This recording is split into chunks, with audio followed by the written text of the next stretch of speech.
They say temptation is quiet at first. It doesn't bang on the door or scream in your face. It tiptoes in slowly until you feel it breathing down your neck, when you're all alone. That's what happened to me. My name is Amber. I'm 25, single, and I work as a live-in nanny for a wonderful family in Miami. Vanessa, the mother, is sweet and incredibly kind, maybe too kind. She treats me like a younger sister. Her husband, Mr. Blake, is something else entirely. Tall, confident, with broad shoulders, salt and pepper hair, and a deep voice that carries authority. Mr. Blake wasn't just handsome, he had a presence. He was the kind of man who could walk into a room and silence it. And sometimes, I caught him looking at me a second too long. Not inappropriate exactly, just intense. I couldn't help but feel like something unspoken was there, something complicated. It all started the night Vanessa left for a week-long business trip. The house, normally filled with laughter and movement, became unusually quiet, almost too quiet. I tried to keep myself focused, responsible, like I was supposed to, but the silence made the air feel heavier. I couldn't sleep. I tossed and turned, restless and confused by emotions I couldn't name. My room is right across the hall from his. I could see the faint light beneath his door, and every minute that passed made my heart race a little faster. Was I just imagining things? Maybe. Probably. But I couldn't ignore the feeling anymore. It was reckless, I know, but I needed clarity. So I tiptoed down the hallway. The house was dark, silent.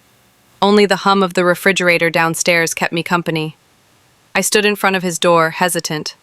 My fingers hovered just above the wood. I knocked, lightly, almost hoping he wouldn't hear.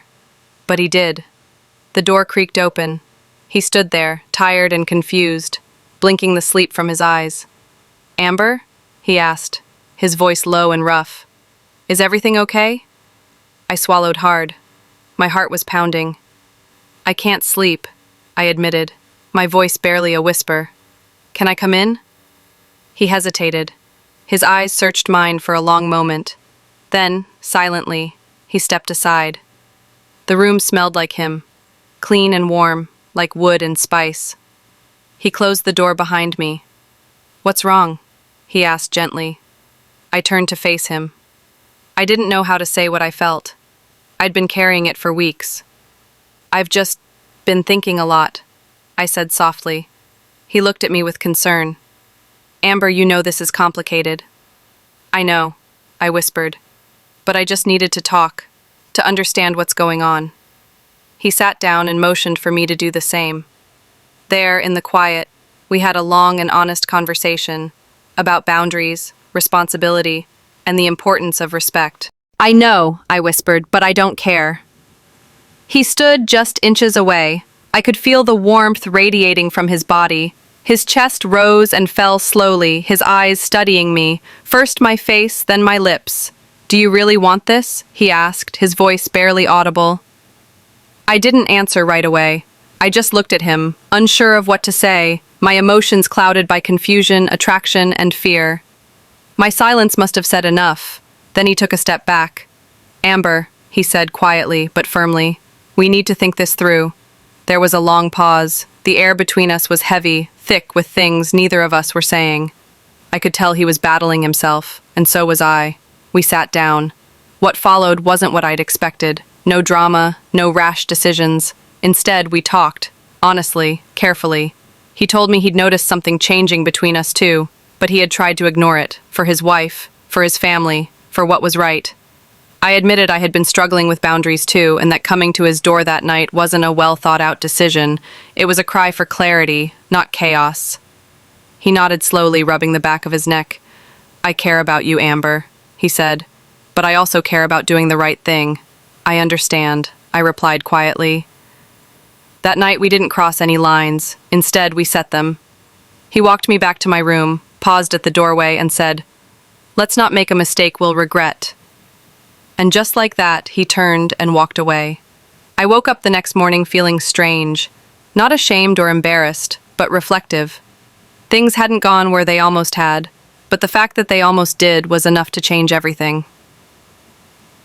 As I stood at the window, watching the Miami sun rise above the rooftops, I thought about Vanessa, about trust, about the line between fantasy and reality, and how fragile that line really is. Moments later, there was a soft knock at my door. It was Mr. Blake. He handed me a cup of coffee, gave me a small smile, and said, "Morning, we okay?" I took the cup and nodded. "Yeah, we're okay." We both knew things couldn't be the same again, but we also knew we had made a choice the night before. A choice to protect something bigger than ourselves. Sometimes the strongest thing you can do is walk away. Not because you don't feel something, but because you know what truly matters. That night was the beginning of change. Not a scandal, not a secret affair, but a wake-up call, for both of us. And in a strange way, I was grateful. The next morning, I lingered beside him longer than I should have. I leaned in and kissed him, softly this time, still processing the weight of what had almost happened the night before. "I'm not done with you," I whispered, tracing my fingers down his chest. He let out a quiet breath, his expression conflicted. "You're dangerous." "No," I whispered back with a faint smile. "I'm just here." He sat up slightly, but I gently guided him back down, and for a moment the world felt like it had stopped. I wasn't trying to tempt him, I just wanted to be seen, wanted to matter. The connection between us felt deeper than anything physical. It was emotional, quiet, intense. "I don't want this to be a mistake," he said quietly. "Then let's make sure it's not," I replied, lying beside him. He pulled me close. We didn't talk much after that. We simply lay in silence, holding each other, trying to understand what this meant and where we'd go from here. I didn't want to let go, and neither did he. He whispered something I'll never forget. "No one has ever made me feel this understood." I blinked. "Not even your wife?" There was a pause. Then he spoke quietly. "Vanessa and I haven't been close in a long time. She's always working, we barely talk, barely even share the same room. I didn't plan for any of this." I didn't know what to say. I didn't want to feel sorry for him, but I did. The loneliness in his voice mirrored my own. "She's lucky," I whispered. "No," he said, brushing his thumb across my lips. "I'm the lucky one." We stayed like that for a long time, talking, listening, just existing in the moment. But when the sunlight began to slip past the curtains, so did reality. I slipped out of his room and quietly returned to mine just before the kids woke up. Standing in front of the mirror, I barely recognized myself. My cheeks were flushed, my eyes a little softer, and my heart a little heavier. I had crossed a line. And the scariest part? I wasn't sure I wanted to go back. That day, we tried to act normal. Breakfast, school drop-offs, cleaning the house, but something had shifted. The way he looked at me in passing said everything. In the kitchen, he brushed past me and whispered, "You're all I've been thinking about." In the laundry room, he paused, just long enough for me to feel the pull between us again. His eyes searched mine as if asking a silent question we both already knew the answer to. By evening, the tension between us was unbearable. That evening, just before dinner, I found myself in his room again. He pulled me onto his lap like I belonged there. That week, while Vanessa was away, we fell into something dangerous, an emotional spiral neither of us could pull out of. We didn't just cross a line, we erased it completely. Every day we grew more entangled, sharing secret glances, whispered moments, and long silences that said more than words ever could.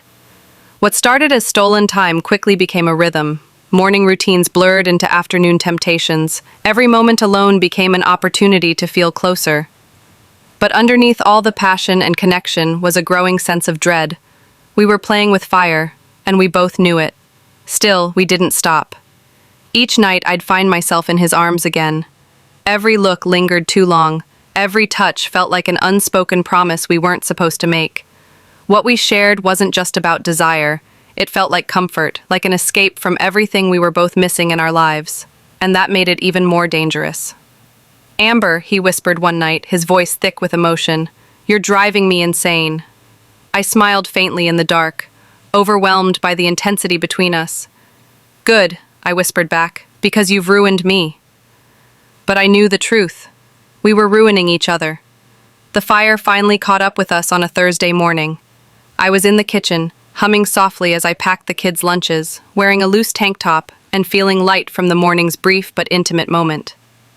He had just kissed me goodbye near the fridge and whispered something about seeing me in his office after drop-off. I grinned to myself. And then the front door opened. Everything shattered. "Hey!" Vanessa's voice rang brightly through the hallway. I froze. He froze. She wasn't supposed to be back until Saturday, but there she was, standing in the doorway with a suitcase in hand and a tired smile like nothing was wrong. Like our world hadn't just been turned upside down. "Oh my God!" she exclaimed, dropping her bags and opening her arms to the kids. "I missed you all so much!" I turned fast, trying to hide the shock on my face, my heart pounding in my chest. He stepped forward stiffly and gave her a quick, awkward hug, then kissed her cheek. "You're back early," he said, doing his best to sound casual. "Yeah, the last 2 meetings were canceled," she explained. "I figured I'd surprise everyone." Then she turned to me, completely unaware. "Amber, thank you so much for everything while I was away. I don't know what we'd do without you." I forced a smile. Of course, it's always a pleasure. But inside, I was screaming. I hadn't even had time to change the sheets. The house still carried the heat of our secrets. That afternoon, everything felt off. He barely looked at me. She clung to him more closely than usual, chatting, smiling, resting her head on his shoulder. And I couldn't breathe. Vanessa stayed close to him that entire day, her arm wrapped tightly around him, her laughter louder than usual. It felt like she was trying to reclaim something, her place, her home, her husband. And I felt invisible, forgotten. But later that night, long after the lights were out and the house had gone quiet, I heard a soft knock at my bedroom door. It was him. He stood there in sweatpants and a tight t-shirt, eyes filled with guilt and longing. "She kissed me," he said, his voice heavy, "and I hated it." I didn't say anything. I just stepped aside and let him in. We didn't speak. We couldn't. The silence between us said more than words could. He pulled me into an embrace so desperate, it was as if the distance from earlier had drained the life from him. He kissed me like he needed to feel something real, like he was searching for comfort, control, escape. For a moment, I gave it to him. But as we held each other in the dark, something inside me shifted. He whispered my name over and over again. "I missed you. I've been thinking about you, your voice, your presence, everything." He held me so tightly I could barely breathe, and I let him. Again. Afterwards, we lay side by side in silence, barely speaking, listening to the sound of each other's breathing in the dark. "I'm falling for you," he whispered finally, "and I don't know how to stop." I blinked at the ceiling, stunned. I didn't know what to say, but I felt it too. And maybe that was the most dangerous thing of all. Because once we admitted it, even to ourselves, we stopped being careful. And that's when everything began to fall apart. The very next day, it happened. It started with a phone, his phone. He had left it on the kitchen counter while he went upstairs to help the kids. I was at the sink washing dishes. Vanessa wasn't supposed to be back yet. She'd said she was meeting a friend for brunch. But she returned early, quietly. I didn't hear her come in. The click of her heels across the hardwood startled me. When I turned, she was already in the kitchen. Her eyes had locked onto the phone buzzing on the counter. She paused, curious. She picked it up. And then everything froze. Her eyes scanned the screen. I watched as her face slowly drained of color. A message, from me, sent the night before. "I still taste you. I want more."